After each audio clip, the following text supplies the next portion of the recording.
calculus students, and any general seekers of truth. In this video, we will, in this series of videos, I should say, we will explore the concept of composite functions and their limits. Okay? Composite functions and their limits. And a fair warning, we're going somewhat theoretical here. And we've talked a little bit about the derivative and the definite integral at this point in our class, although we just barely scratched the surface.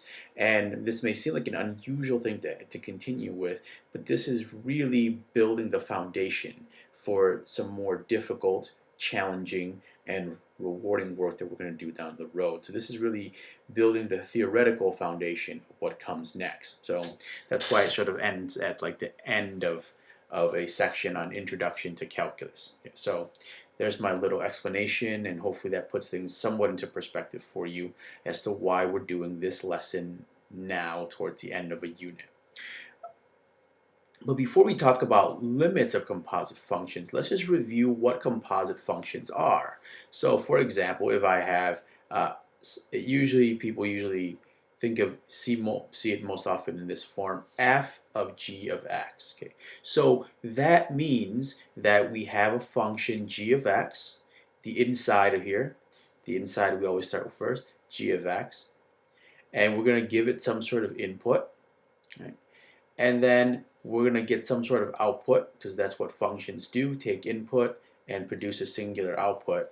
And then the f comes into play when we take the output of g and it becomes the input of f. Okay, so the output of g becomes the input of f, and then we get out the final answer here, the output. Right? So this final output in blue is effectively equal to f of g of x. Okay, so thinking of this as a function machine is going to be very helpful to us as we go on to more difficult and a little bit of some trickier stuff. Okay. So let us look at a couple of examples here with actual functions. Alright, so I've got a couple of functions here. The first one, f of x is equal to x plus 4x squared minus 1 over 3x squared plus 5. The second one is g of 1 over g of x is equal to 1 over x minus 1. So for example, if I did g of f of 0, okay, that would entail me taking 0 and plugging it into f, in which case that would give me negative 1/5. So this is really g of negative 1/5. And then, so in other words, I'm taking 0, plug it into f, I get negative 1/5, and then take that and plug it into g.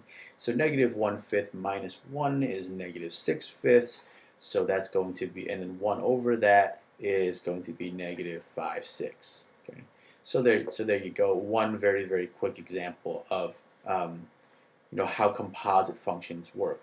Take the input, pass it into the inner function, get the output, and pass that as the new input into the outer function, and finally get our answer.